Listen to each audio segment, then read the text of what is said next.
Hi, I'm Riley. I'm Cameron. I'm Sophie. I'm Sarah. I'm Nina, and we're the leadership ladies. Our PSP, our provocative statement was undocumented immigrants should be allowed to work legally in the United States, and we will give you more details and facts on why we believe this is the case. Next slide. So like Nina said, we just our provocative statement was whether or not undocumented immigrants should be able to work in the United States legally, and we collectively as a group decided that they should be allowed to do this, and we reached this decision based on the facts and research that we collected.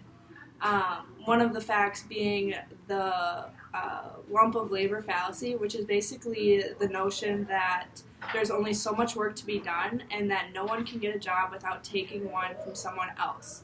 This research was done by Davidson in 2015, and basically it means that a lot of people have the misconception that you can't have a job without taking someone from someone else, but really by allowing more immigrants into the United States, you're also creating more jobs because they demand more services as well and more products, and they help the economy grow. So you're not just taking jobs from American citizens, you're also creating them by allowing more immigrants in the United States.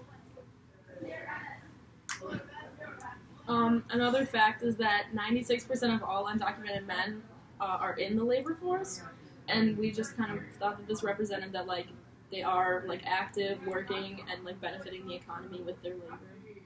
They're not just living off of our land, and they're actually giving to society. Mm-hmm. And then one of the articles that I looked at from Davis 2017, one of the quotes I found most interesting was that less than 2% of illegal immigrants have committed a felony as compared to society's expectation of a majority of undocumented citizens being criminals.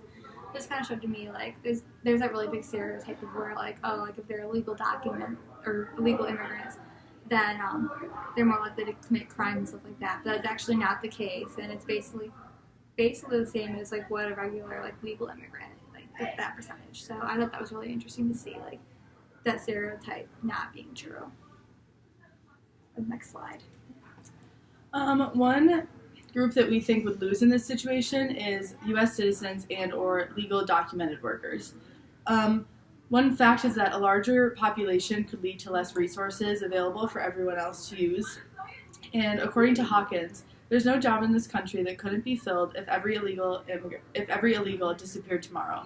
But here's the catch. The crooked business owners who are knowingly hiring the illegals might have to pay what the job is worth instead of hiring people who let everyone else pay their health care, pay their car insurance, and pay their share of taxes. So this is basically saying that illegal immigrants are working jobs that are not paying as much, and but they're taking the jobs that people would be using for health care and other things like that. Okay, so for the process, the greatest, like, leadership learnings that we took away from this was, 1, that teamwork makes the dream work. 2, communication is key, and our third is that there's no growth in the comfort zone and no comfort in the growth zone. I think we really learn that from each other just because it's really difficult. Everyone's different schedules and different things to do to be able to find times to meet up. I know we had to change it a few times, and we just had to make sure that all was well and that we were doing this right. And that was really big on communication, who was going to turn things in, who was going to do what. And I think that also made us grow because, like, we did have to, like, ask each other, like, oh, are you going to do your things? Like, a lot of it, but yeah, ritual. This also wasn't the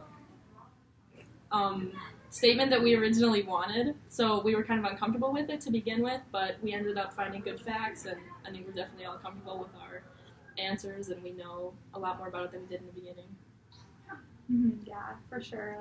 Like Sarah said, like, we didn't really want this topic at first, but now looking back on it, like, I don't regret, like, having this topic, and now, like, I have a more appreciation for, like, the subject, and now, like, we know a lot more about it than we did before. I learned a lot from this project, and finding something that I didn't know as much about and being able to research it and learn more about it was very helpful. So yeah, how our work has changed. So throughout the process, our work became more cohesive, we became closer as a group, and we were able to produce the best outcomes possible. I feel like too, just like working as a team, especially group papers. I've never actually done like a group paper like this ever before. So like this is definitely a new experience that I had, and just learning from this definitely like taught me how to be a better teammate and work better as a group.